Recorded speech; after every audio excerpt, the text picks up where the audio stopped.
السلام عليكم خوتي المغاربه خواتاتي المغربيات، نتمنى تكونوا بخير وعلى خير وفي احسن الاحوال. الخوت، قبل ما غادي نجيو للمرحله ديال الزواج غادي نهضر لكم باختصار. يعني كلشي كيعرف الموضوع ديالي، القصه ديالي منين الملك محمد السادس بين على العجز ديالو على انه يقدر يحقق العداله في المغرب ويقدر يحاكم المجرمين والجلادين عبد اللطيف الحموشي ومنير المجيدي. من تما يعني انا التجأت للقضاء الفرنسي ورفعت دعوه على الجلادين ديالي والمجرمين عبد اللطيف الحموشي ومنير المجيدي. ديك الساعه توقفت العلاقات ما بين المغرب وفرنسا لاول مره في تاريخ المغرب وفرنسا. وقعت هاد لا كريز وتوقفت العلاقات لمده سنه. دونك من بعد هادشي هنا فين بدا الاساليب الخسيسه والخبيثه ديال النظام المغربي واللي مسؤول عليها هذا يعني الملك محمد السادس، اللي هو اللي كيتستر على هذا الاجرام واللي ساكت على هذا الاجرام لان في راسو كلشي. دونك بدا التشهير بيا، السب والقذف، يعني جميع الانواع، التهديد بالقتل، لغايه محاوله القتل، محاوله الاغتيال اللي نجيت منها في فرنسا، يعني بالسلاح الناري والاسلحه البيضاء. وهذا الشيء كانت بالاسم ديال الملك محمد السادس، وزيد عليها الاسم ديال منير المجيدي وعبد اللطيف الحموشي. من بعد هذا الشيء الخوت، دونك هنايا مؤخرا كنعاودو نشوفوا عبد اللطيف الحموشي الجلاد والمخرج البورنو تيطلب في الصفحه الصفراء، في الصحافه الحموشيه ديالو، كيخرجوا مقالات: الخائن زكريا المؤمني يهضر لنا على الزوجه ديالك، قول لنا الزوجه ديالك، فين هي الزوجه ديالك؟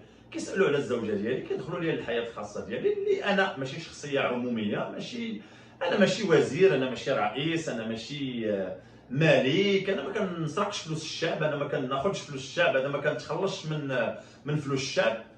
دونك كيسالوا على الحياه الشخصيه وماشي مشكل. دونك بدا هادشي هذا. انا بغيت نجاوب عبد اللطيف الحموشي اليوم وكنقول له انا ما عنديش الزوجه ديالي. انا طلقت الزوجه ديالي في نفس السنه، في 2017، منين طلق الملك محمد السادس طلق الزوجه ديالو الاميره سلمى، انا كذلك طلقت في 2017. دونك اللي على العلم ديالي هو انها هي حره طليقه، وانها حيه ترزق، وانها موجوده، ويعني عندي عليها معلومات على انها بخير وعلى خير وعايشه في باريس وكل شيء، الامور هذا، وحيه ترزق. وهنا انا نخليكم تشوفوا المقال هنايا، لان كانت بزاف الجرائد كتهضر على الاميره سلمى، على الاختفاء ديال الاميره سلمى. ومن تما خرج المحامي ديال الملك محمد السادس ماتر إريك دوبون موريتي ودار بيان وكيقول على اساس انه الملك محمد السادس والاميره سلمى هما طلقوا، يعني كيعلن على الفراق ديالهم، وكيقول على اساس انها راها ليكسيبوز ديالو، يعني الطليقه ديالو، الزوجه السابقه ديالو، الطليقه ديالو. وهادشي كما قلت لكم ما كيعترفوش يعني بالصحافه المغربيه الوطنيه، ما كيعترفوش بالشعب المغربي، لان بالنسبه لهم الشعب ماشي شعب، ماشي مواطنين، بالنسبه لهم هما رعايا. ويعني كيحتقروهم، ما خرجوش جاوبوا، ما كيعطيوش التفسيرات للشعب المغربي، ولكن كيعطيو التفسير للجرائد الفرنسيه والشعب الفرنسي.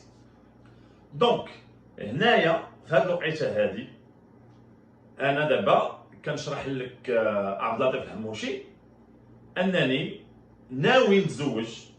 كنقلب على الاميره سلمى، حيت حتى في الصحافه الحموشيه وفي الدبب الحموشي ديالك كتسالني علاش كتسول على الاميره من حقي نسول عليها كجميع الشعب المغربي، من حقنا نسولوا عليها لانها اميره واختفت من 2017.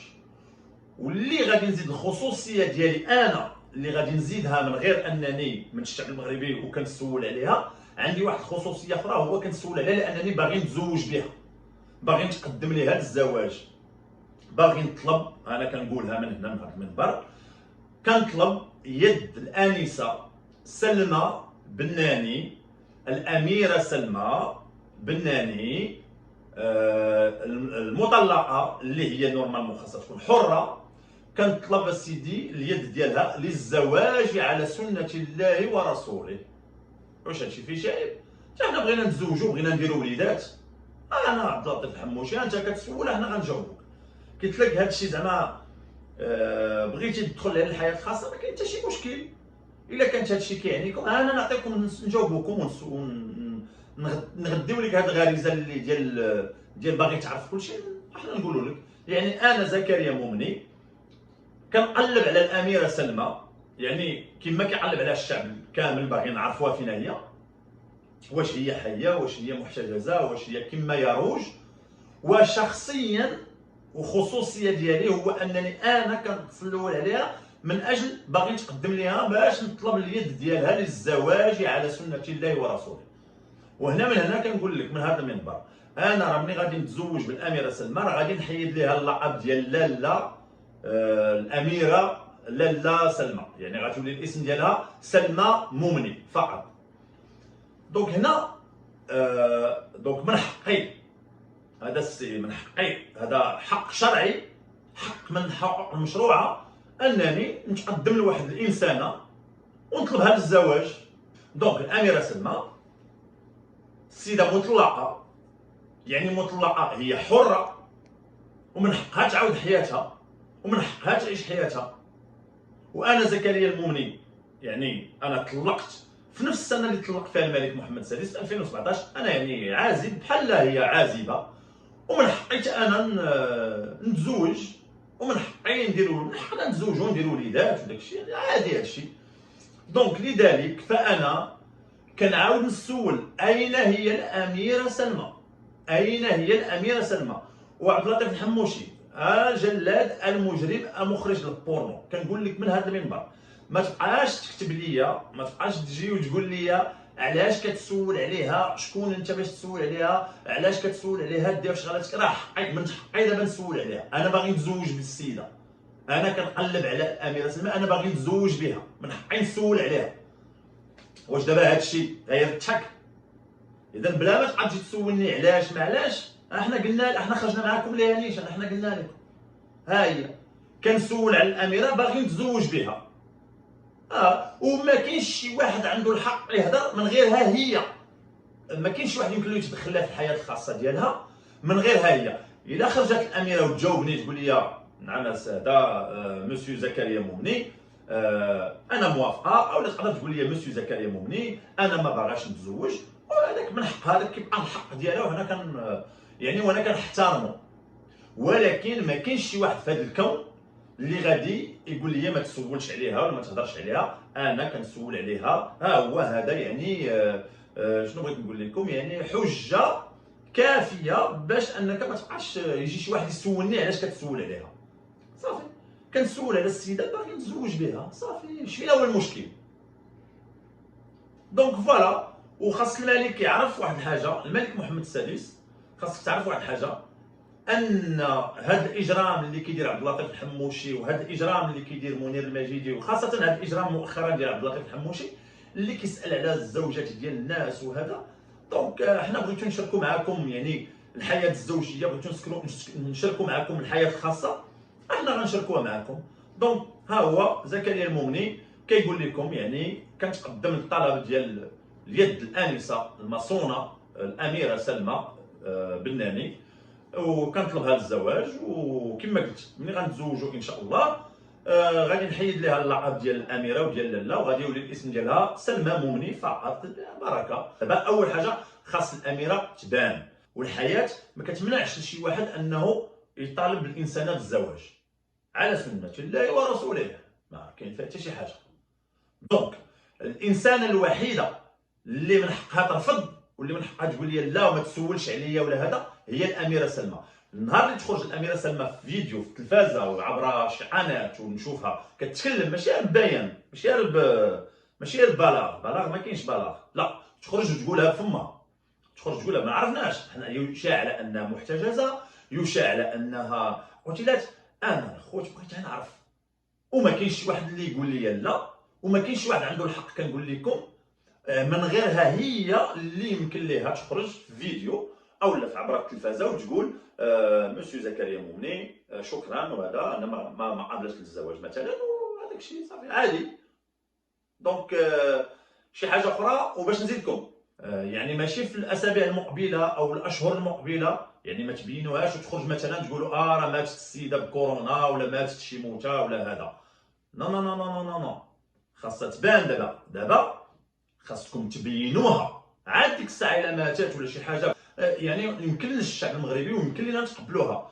اما دابا هي 4 سنين وهي مختفيه، وتجي مثلا في الاسابيع المقبله او الشهور المقبله وتقولوا لنا راه ماتت، راه ما غاديش نتيقوكم، وراه غادي نطالبوا يعني بفحص طبي باش نعرفوا وقتاش كانت ماتت وباياش ماتت ووقتاش، خاصه وقتاش. لان دابا نتوما ملزمون تبينوها لنا، ملزمون تبينوها. وكما قلت لكم راسلت الامم المتحده وغادي نعاود ندرس الامم المتحده، مازال غنكملوا معاهم، غادي نعاود ندرس لهم باش نسولهم، غادي نخلي شويه الوقت وغادي نعاود نراسلهم باش نسالهم على فين وصلت التطورات. وواحد الحاجه الخوت اللي هي مهمه وجد جد جد مهمه، لان كما قلت لكم المعلومات اللي قلت المره اللي فاتت على الاميره سلمى، المعلومات اللي جبت لكم ديال شكون هو الجد ديالها، ديال ان الجده ديالها هي اللي رباتها، يعني هذاك الشيء كامل الطريقه. وكانت هذاك الشيء السنه راه كانت سنه 98 1998 هي السنه اللي كانت طلعت في كما قلت لكم في لابواط ديال 5 افوني. تما كاينات فين كانت تنظمات ديك لا سواري، كانت لا سواري ديال لا ميديسين ديال الاخت ديالها اللي كبر منها، وتما كاينات فين تلاقى الملك محمد السادس اللي كان امير ديك الساعه، تلاقى مع الاميره سلمى. دونك هذيك 5 افوني على ليبوك كانت من لي بواط اللي كانوا كبار معروفين وهذا، وكانت يعني مكان اللي كيمشيو له الامراء وداك الشيء في ديك ليبوك هذيك في 98 99 2000. دونك غير باش نذكر على هذه القضيه ونسطر عليها، لانكم الا لاحظتوا بمجرد ما درت الفيديو ديال المره اللي فاتت اللي هضرنا فيه على ان القضيه وصلت للامم المتحده، على انني راسلت الامم المتحده، ساعتين من موراها خرج سفيان البحري اللي معروف انه كيخرج التصاور ديال الملك، ومباشره يعني ان ما كاينش شي صوره كتخرج من غير الاذن ديال يعني القصر او يعني المخابرات القصر اللي مكلفين بالصوره ديال الملك، لانه هو اللي كيخرج الصور ديالو. دونك مباشره من بعدها خرج هاد الصوره هادي، يعني هنايا كنشوفوا الاميره سلمى وكنشوفوا الاب ديالها، وهاد الصوره هادي يعني غير كولي، يعني واخدين التصويره من هنايا طرف من هنا ملصقينو مع هادي، وباش تعرفوا الصحافه الصفراء الصحافه الحموشيه كيفاش كتستحمر الشعب المغربي. خارجين الصحافه كتهضر كتقول على اساس ان الاميره سفيان البحري خرجت تصويره مع باها وهذا. هاد الصوره هادي الخوت هي اللي كنت داير انا في لا مينياتور هنايا، فاش كنت دايرها مع هذا المجرم وهذا الجلاد عبد اللطيف الحموشي، فاش كنقول له انت كذاب، وكانت هنا يعني. دونك باش تشوفوا يعني هذه ماشي شي صوره، يعني كناخذوا الصوره مقطعينها، هما كيبغيو يستحمروا واحد الفئه من الشعب المغربي. دونك حنا كما قلت لكم في الحلقه اللي غادي ندير على الاميره غادي نجيب لكم صوره قديمه ديالها، يعني صور حصريه ما عمرها بانت، ما كايناش دابا كاع الصور اللي يمكن لكم تشوفوها تلقاوهم في الانترنت ما كايناش. غنجيب لكم صوره اللي ما كايناش لحد الان، ما كايناش، غادي تكون حصريه وجد حصريه. غادي تشوفوا باللي المصادر ديالنا مصادر اللي هي جد وجد موثوقه.